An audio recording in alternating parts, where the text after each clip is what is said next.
I'm going to finish with a little story. It's a true story, and I'm sorry, person who hates Northcote, but it happened in Northcote. It's not a funny story. It might turn out that way if we're really lucky, but I didn't tell anybody this story for about 10 years because it was so special. I didn't want to break the spell. Do you ever do that? When something's really special, if you speak it, it becomes ruined. So I kept it to myself for a long time, but I'll tell you because you're my friends. Anyway, just over a decade ago, when my kids were toddlers, I just have to say something actually before my story. You have not stopped smiling for 60 minutes. That is fabulous. I'm ready to get a round of applause. Okay. What's your name? Victor.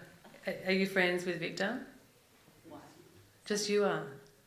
Do you have to tell me in what regard? Son. Yeah. Victor, you have smiled the whole time. Why couldn't you have come last night?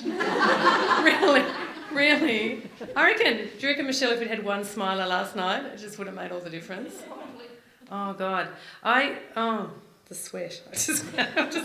I had to just take everything off when I got home, like it was dripping with sweat because it was just so bad. But you make my heart sing because you just smile the whole time. It's fantastic. Pity you're not 23.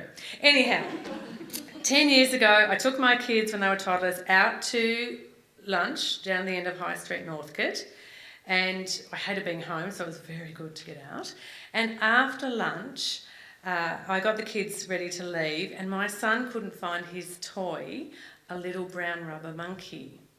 And I looked under the chairs and I couldn't find it, and other patrons and cafe workers noticed, and they joined in the search party. And they were stricken that they couldn't find it because Northcote's a herbal community, isn't it? We've pretty much agreed on that. It's a herbal community. And a lot of love was invested in looking for that little brown rubber monkey, but we couldn't find him. So the kids and I trundled up the hill towards our car, and on the footpath, just near the car, was a little brown rubber monkey. He never made it to the cafe.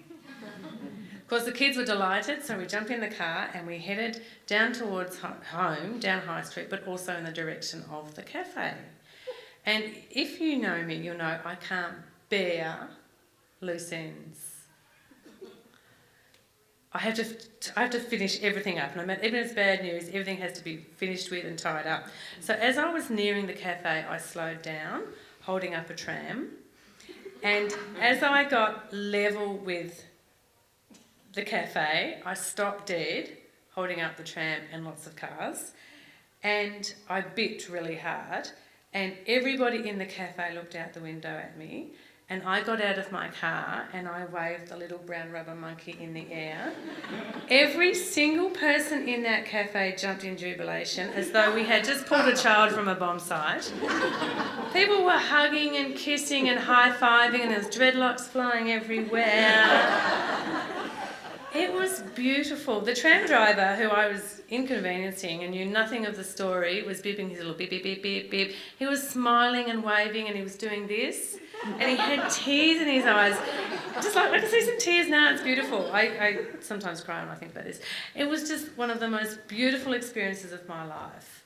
So what I would like you to do, when you think life is crap, think of the little brown rubber monkey and smile. That's all I want you to do. Thank you so much for being here tonight. Take care. Good night.